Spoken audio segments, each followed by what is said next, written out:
For every opinion or belief someone may hold, there will be another party who just as strongly oppose that idea. Both sides usually claim to sit with the best arguments, the real facts, and the correct worldview, and ironically, both sides regard the other as being indoctrinated, blind to the obvious and outright stupid. Most people only expose themselves to information that matches their own worldview. It is uncomfortable to do otherwise. Still, we would like to give you some surprising information about Islam. We also urge you to look further than only mainstream media, and if you can find the time for it, read the Quran yourself. To get you started, we'd like to present you 3 things you probably did not know about Islam. 1. Islam has not been hijacked. That Islam has been hijacked is what non-Muslims naturally assume, because they assume all religions are the same. The reason non-Muslims are so easily confused is that most of us don't realize the difference between the Quran and every other religious book we are familiar with. The Christian Bible is a collection of writings from various authors, written sometimes hundreds of years apart, with parables, advice and dreams, all collected together into one book. Same with the Jewish Torah. Even those of us in the West, who are neither Christians nor Jews, are still familiar enough with these religions to know this much, and therefore we assume the same is true for the Quran. But the Quran is only one book written by one man in his own lifetime.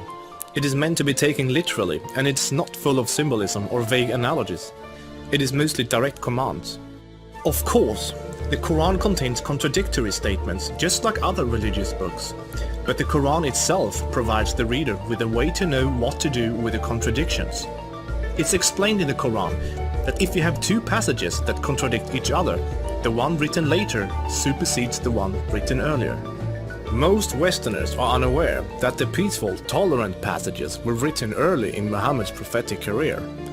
According to the Quran, those passages have been abrogated by later, more violent and less tolerant passages.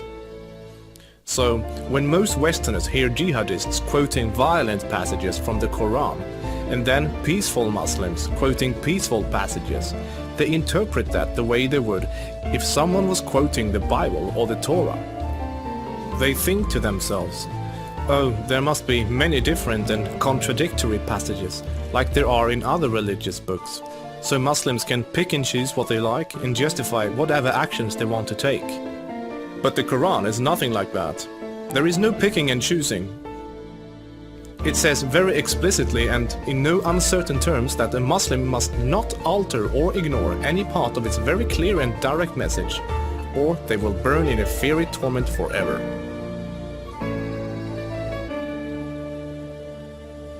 2. Striving to institute worldwide Sharia law is a religious duty. Many people don't realize how politically oriented Islam is at its core. In fact, Islam is less of a religion than it is a religious ideology.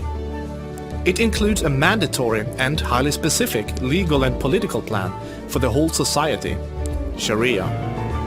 There is no separation between the religious and the political in Islam.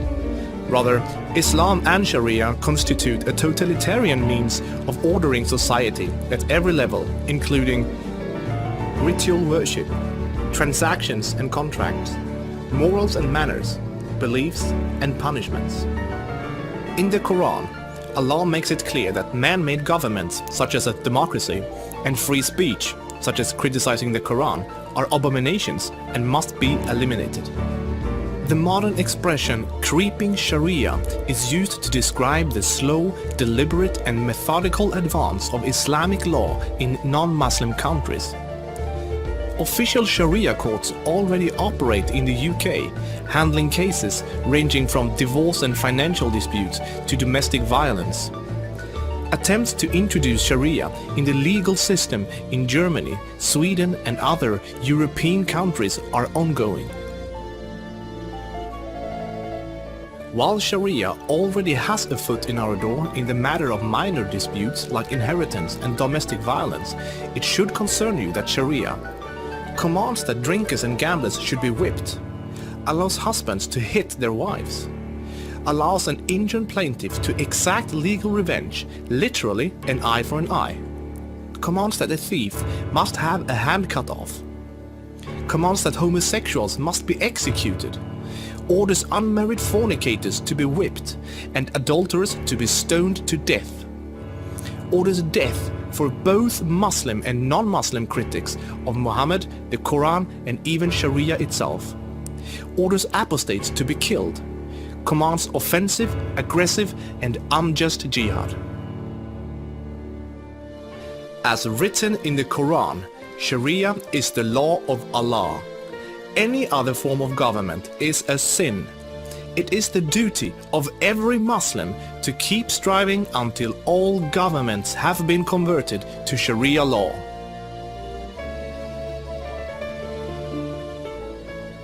Three, Muslims are allowed to deceive non-Muslims if it helps Islam. For non-Muslims, this principle, called taqiyya, is another surprising concept of Islam. While most other religions speak highly of truthfulness, the Quran instructs Muslims to lie to non-Muslims about their beliefs and their political ambitions to protect and spread Islam. There are many examples of today's Islamic leaders saying one thing in English for the Western press and then saying something entirely different to their own followers in Arabic a few days later.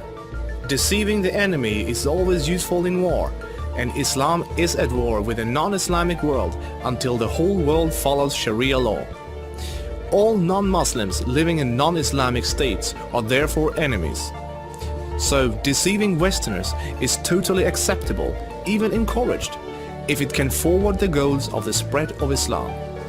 As a recent example, the Islamic American Relief Agency were seemingly raising money for orphans, but in fact giving the money to terrorists. They deceived good-hearted Western infidels into giving money to organizations that were actively killing Western infidels. Do the research yourself, this is not an isolated case. Islam as a religion of peace. Muslim organizations worldwide often declare that Islam is a religion of peace. But what does that really mean? It seems easy for a Muslim to quote a peaceful verse from the early parts of the Quran, while, by following the principle of taqiyya, neglecting to mention the fact that it has been officially abrogated by later, more violent verses. According to the Quran, the world will be at peace only when Islam and Sharia reign in every country, and never until then. This is why every Muslim can truthfully say that Islam is a religion of peace. If any of these points took you by surprise, then there is surely much more you still don't know. This subject will affect you in the near future, so take the chance to inform yourself now before it does.